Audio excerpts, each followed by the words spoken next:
Hello. So indoors today, let's have a look at the 7 free firelighters that I use quite a lot, and we'll start with an orange. Now, it may seem a bit obvious, but I think these are one of the best. Orange peel is absolutely full of oils and it forms an ember, which is great.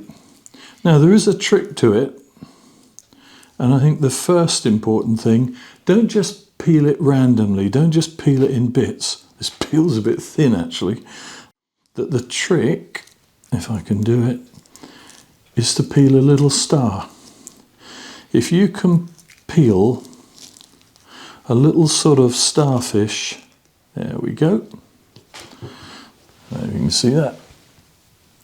I mean, I know it doesn't look much, but honestly, I found that's absolutely the best shape because you can lock the little starfish into each other and make a really hot little firelighter. Anyway, drying them is important. Obviously, that's too wet to dry at the moment.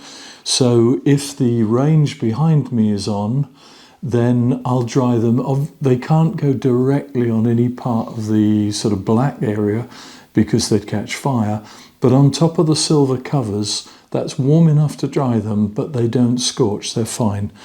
Failing that, I dry them in front of the wood burner. Again, they cannot go on the wood burner, not even on a trivet, I don't think. They would scorch and you'd drive the oils off, which is a bit pointless. So I lay them in front of the fire and yeah, it's great. Little orange peel starfish all laid in front of the fire. They dry out and they are beautiful. I have, this is the leftover of a whole summer of eating oranges, but there they are. Dozens, and this is just what's left, but dozens and dozens of little orange peel starfish firelighters. Lovely. So that's the first one. Now, what about the second one? It's birch bark. Probably my absolute favourite. I've got a box. And this is just wonderful stuff. This is nature's firelighter. Something that's interesting about it is it curls when it starts burning. So what I find best is get your birch bark, peel it into pieces. You can do a lot smaller than that, but lock them back to back. Then when they start burning, they curl up, something like that. So they get tighter and tighter, hotter and hotter, and you can put 1 or 2 of those in the fire, and that's a beaut. Obviously a good idea to use them in combination with one of the others, but if you have nothing else, birch bark is probably the best of my free firelighters, and it smells great.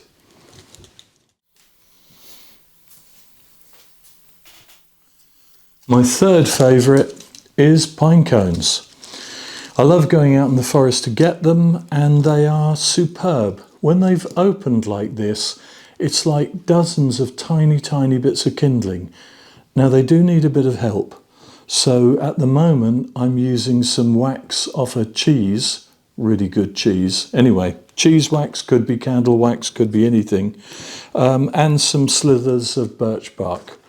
So by combining some sort of wax or resin, I do gather resin from the Christmas trees where they're bleeding sometimes.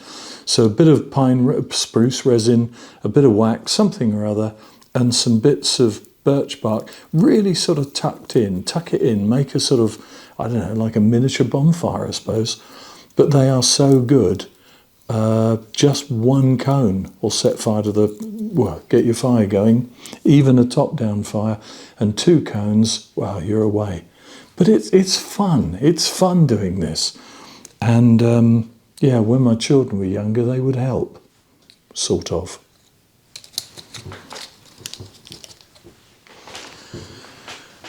And number 4 of the 7 is cardboard. Now, the thing about cardboard is lots and lots of wood fibre in that, and it's not coated. If it's colour printed, sort of white and shiny, I wouldn't use it. This sort of well, this is a single corrugation, but the corrugated cardboard, that is what I like.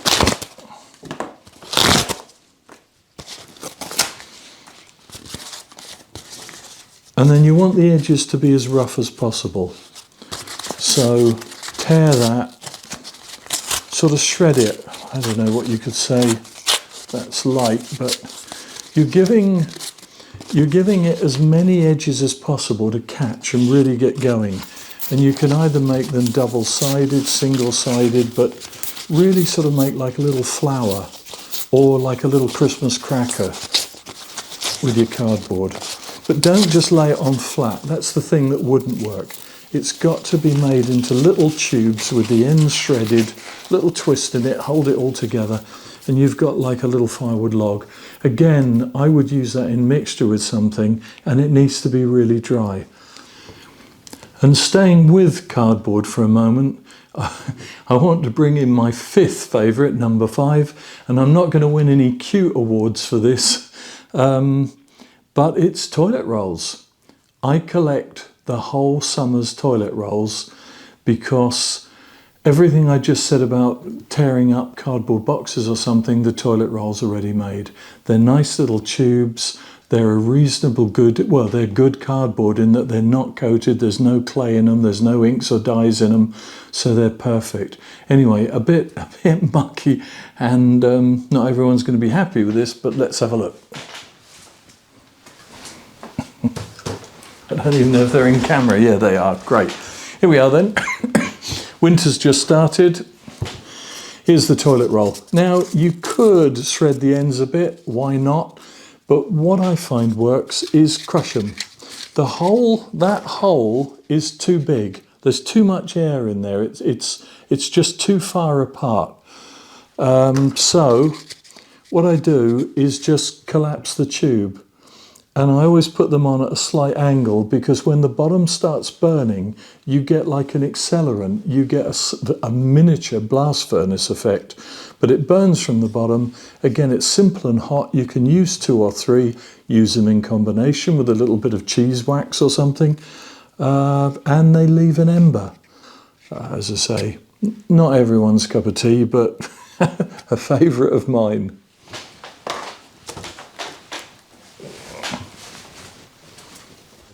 I think it's generically called Fatwood. It might be pitch pine, looking at that, but what a darling that is.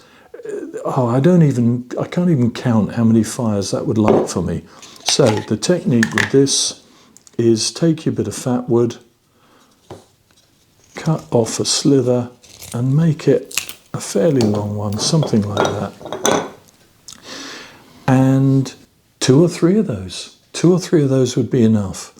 They light really easily, they burn really well, and it's absolutely natural, really easy, fantastic. What I would say, don't cut your slithers in advance, or some of the resin within it will start to evaporate. Firstly, let me say, I'm not ever talking about glossy magazine type paper.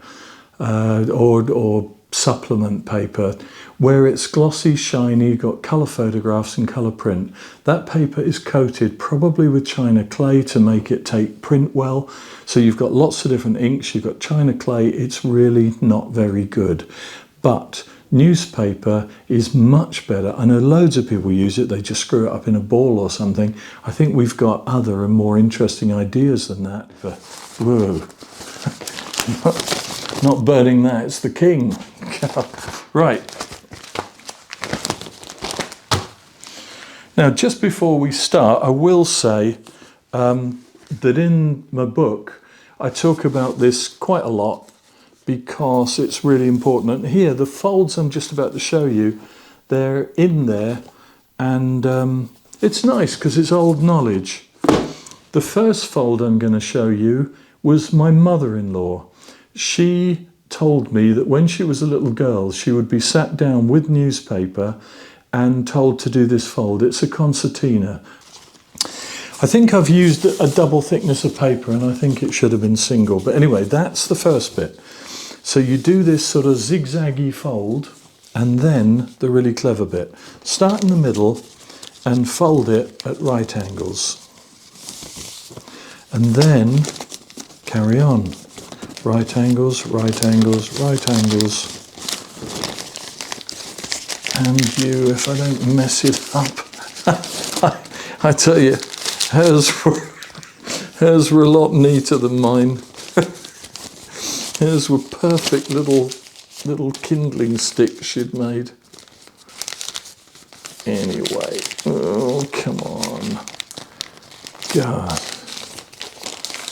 No, she'll not be pleased with this. Anyway, I hope you get the idea. Because when they're long and thin and properly made, and I've doubled that up, and I probably shouldn't, but this is what, oh, now it's come undone. Never mind, please be patient with me on this one. Anyway, what you end up with, if it's done properly, is a lovely little sort of log with lots of gaps and edge and density and a little fluffy bit at the end to light, and they do hold together when done properly. Anyway, she would make those, and I think they're great. So my grandfather would get something to roll up a tube,